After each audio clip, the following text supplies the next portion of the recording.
dad. What is it? I'm Emmanuel, Amalia's dad, and today we're going to teach you how to make Dominican Flan.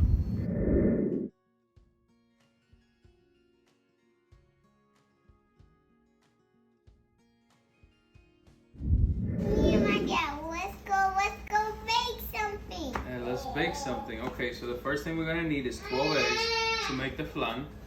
Okay, so we're going to do one egg at a time, Amalia. We're going to crack it like this. Look, you're going to hit it right here. And then you're going to open it. Alright. Can I do this? Sure, go ahead. You want me to crack? Let me crack it for you and then you open it. Okay?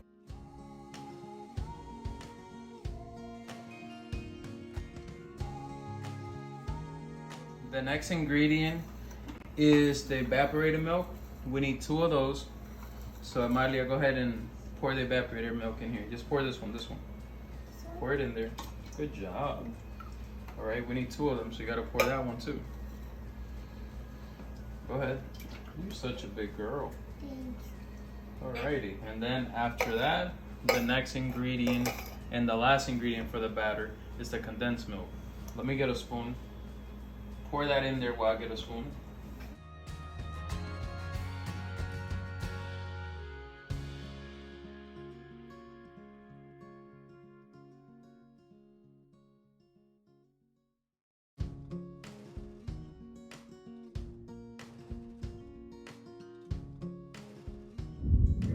Once you have all the ingredients in the batter, then you're gonna just turn it on. And you're gonna turn it on at a slow setting. You have it set to 1, and you're just gonna leave it until everything is mixed together.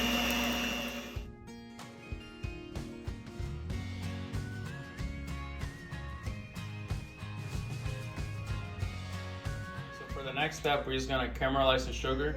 You just need any regular pan would do. It has to be deep. So we're gonna caramelize it. We need 2 cups of sugar. And for the next step, I'm gonna take her out the frame because it's a really dangerous step. You need to be really careful with this one because you can really burn yourself. It's really dangerous. See? Dangerous. Okay, so pro tip, we're actually gonna put it in slower. We're gonna put it in a cup at a time. Once the first cup starts melting, that's when you want to put the other cup because it'll start melting much quicker. I just did it in the beginning because I wanted her to help me, but now I got the stove, so I want to teach you how to do it. So just step in. All right, cut it in. Okay, so when the sugar is about this point right here, that's when you want to add the remainder of it, and the sugar's gonna melt quicker. You have to be very careful because the sugar will burn, and you don't want burnt sugar because it's gonna be really bitter. So instead of having the temperature in high, you're gonna drop it and turn it to medium. So you want to keep moving the sugar because if you don't, it's gonna clump up and it's not gonna melt all the way. But it's getting to the point where it's turning all into caramel.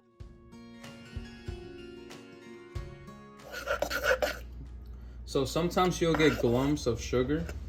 It doesn't hurt to just get a spoon and just stir it a little bit until the glumps are gone. But remember, you don't want to let it on the fire too long because it's gonna burn. You don't want it burn, so you just want to keep the stove on medium until it's all the way caramelized. Do you see how pretty that is? It is really pretty.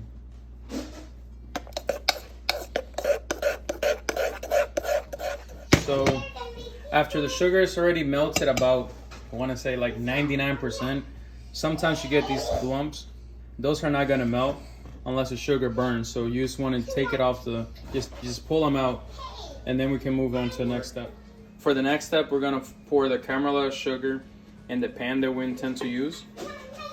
And you have to be really quick with this because it burns. The sugar would dry quick. All right, so we put it in there. Whoops, it's kind of hot.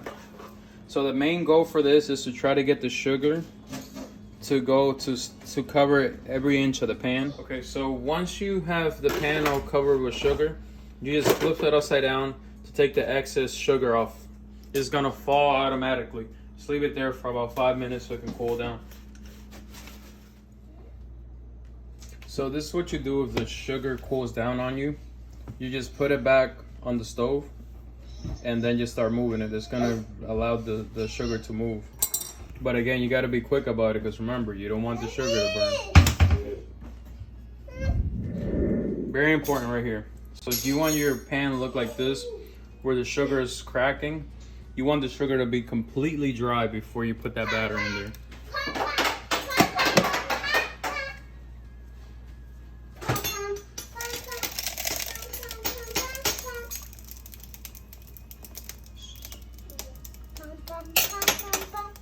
So we're gonna preheat the oven to 500 degrees.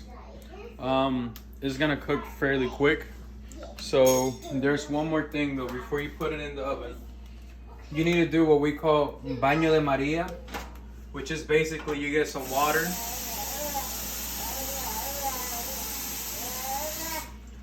and you put the flan in there before you put it in the oven.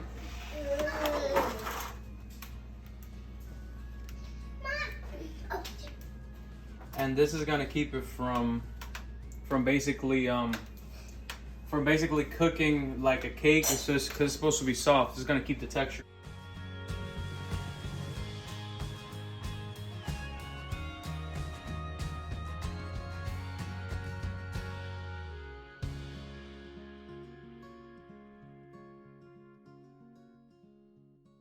All right, so you just put it in the oven for about 20 minutes. Okay, so here's how we're gonna check it. You're just gonna get a toothpick and you're gonna poke it, and if the toothpick come out wet, it's still not done yet. 10 minutes have passed, so now we're just gonna check this one. This one is still wet, so it's not done yet. But this one, on the other hand, was much smaller. It is done, just how you want it. See, nothing's coming out. It's completely dry. All right. So with the same toothpick, you're checking if it was ready. You just want to kind of get the edges because we're getting ready to flip it. So just try to get it unstuck as much as possible. Flip it, we're just gonna see how it's gonna look. Wow. Look at that. Sweet Dominican Flan.